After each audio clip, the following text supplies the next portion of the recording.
Other business here, because that is Todd McShay's latest draft rankings. They've been released, and to no surprise, Tua Tagovailoa has fallen. But he hasn't fallen that far. McShay had him ranked number 2 before the injury, now ranks him at 13th. He is behind 2 other quarterbacks. Joe Burrow and Justin Herbert are ahead of him. Todd's complete rankings released this morning.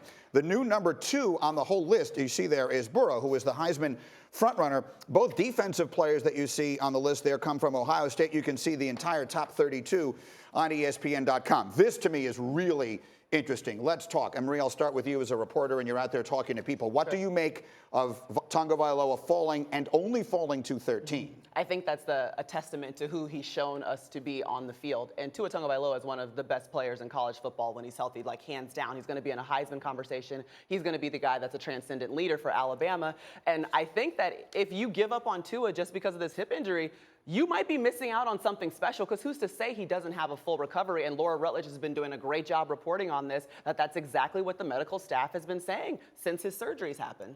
Listen, that's great that Todd put him 13, and I think we all are rooting for that. But that's not Todd's money he's spending. And you and I and all of us know that NFL clubs are going to want to look upside, downside. Mm-hmm. And just because the surgeons say we expect a full recovery, there's no guarantee of that. We have no idea what he's going to look like. He'll have to prove it. But one thing we know about Tua so far in this part of his career, he's had 4 surgeries. I mean, he's been banged up, and he's not a big guy at all. He can throw the mess out of it, and he can extend plays and make plays. He's just been hurt a lot. And so I think this will come into the equation. That's why he's at 13. I'll be honest, though.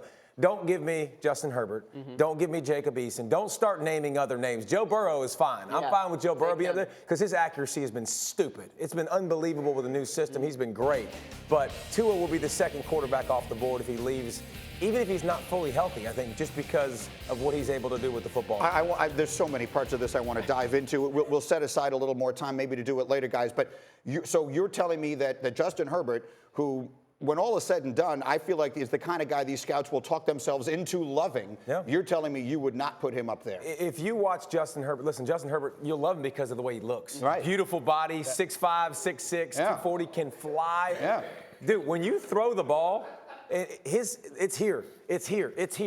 When Tua throws the football, it's right here most of the time. The accuracy is something I know you can run, I know you can do all that stuff. His accuracy is spotty, it's up and down. I want the quarterback that can put the ball on the money in stride, that can put it where I need it. Tua can do that, and so can Joe Burrow. Justin Herbert can't do it consistently. I will say this, too. I mean, for Tua, we've had to see him come back from 25 days, essentially, and getting back on the field after surgeries. He's going to have an opportunity to rehab for an extended period of time. He's going to get that full 3 months now. He's going to be able to come back and kind of slowly work his way back in. I think that could be the best thing that happens for him in this situation. We'll talk more about him later. The reality, if he's still going to get drafted in the first round, then all conversations about him coming back to school are off. If he was going to fall into the second or third day, that to me would be a different discussion.